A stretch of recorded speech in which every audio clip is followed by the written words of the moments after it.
Hi, I'm Christopher Oliver, financial education instructor and licensed real estate agent.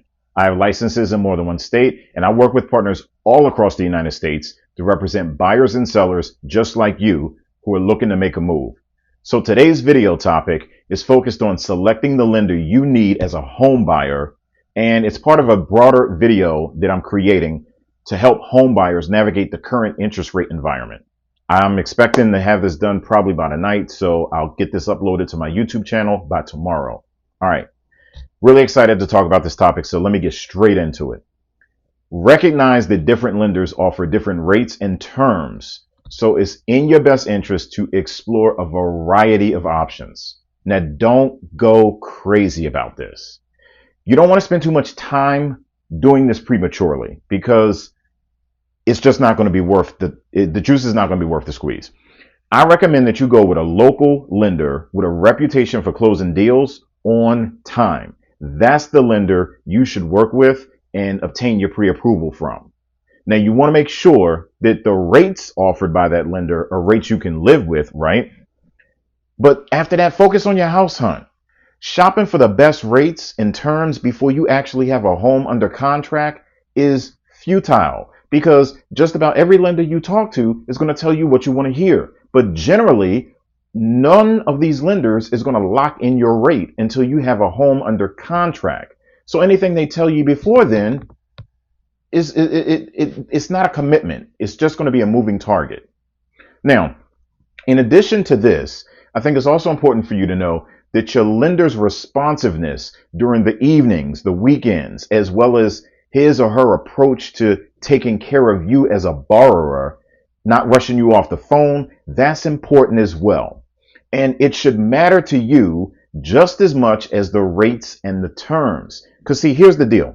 If your lender cannot fund the deal on time, you can lose your deposit, you can lose the house, and then the rates and terms that you are spending all this time trying to get the best rates and terms for, it's not going to matter anyway because you didn't close on the house. So something else that you should know, not all lenders operate in the same way. So every lender has their own appetite for how much risk they're willing to take. Some lenders are great for first-time home buyers who need financial help so they can buy the home. Others, not so much. Some lenders are great if you have a cookie cutter profile and you work a job where you have stable income.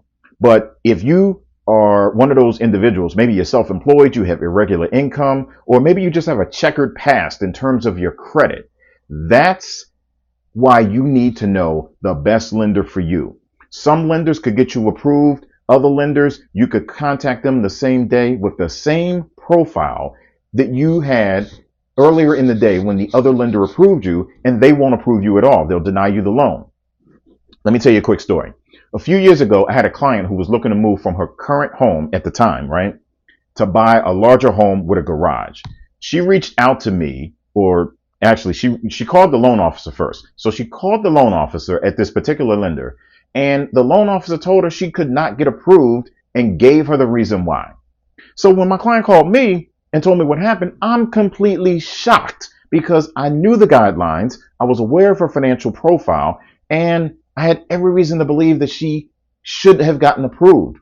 There was no issue that I could think of why she should not have gotten approved. So what did I do? I ended up referring her to another lender in my network.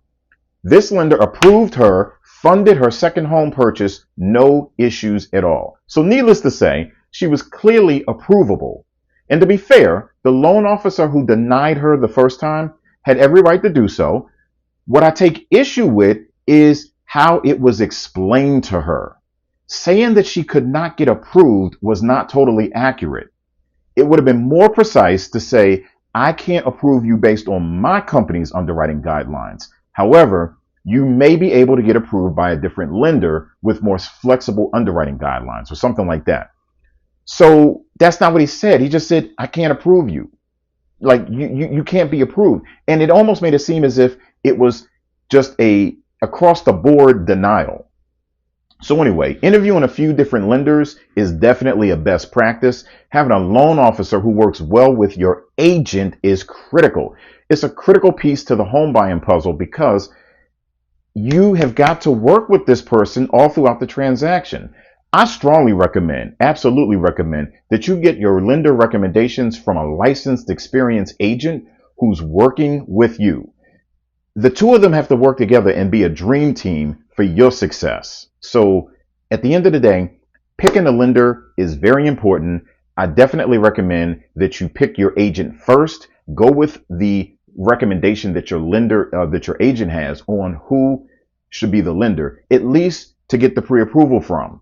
Then, once you have the home under contract, if you are concerned that you may not be getting the best rates and terms, that's fine. You can go ahead and have the loan shopped by a couple lenders to make sure you're getting the best rates and terms. But if you picked your lender based on client service and the way in which they have knowledge about the different programs that you may need or their responsiveness, more than likely, if there's another lender out there who says they can give you a better rate, your primary lender is going to match that. And now you get the best of both worlds. You get a lender who has good client service, responsiveness, can fund the deal, and works well with your agent. And then you also get them possibly price matching what you think are better terms. So at the end of the day, that's what I got for you. Hopefully this is helpful to somebody. If you ever have a conversation around real estate that you want to have, feel free to contact me. I'm always happy to help.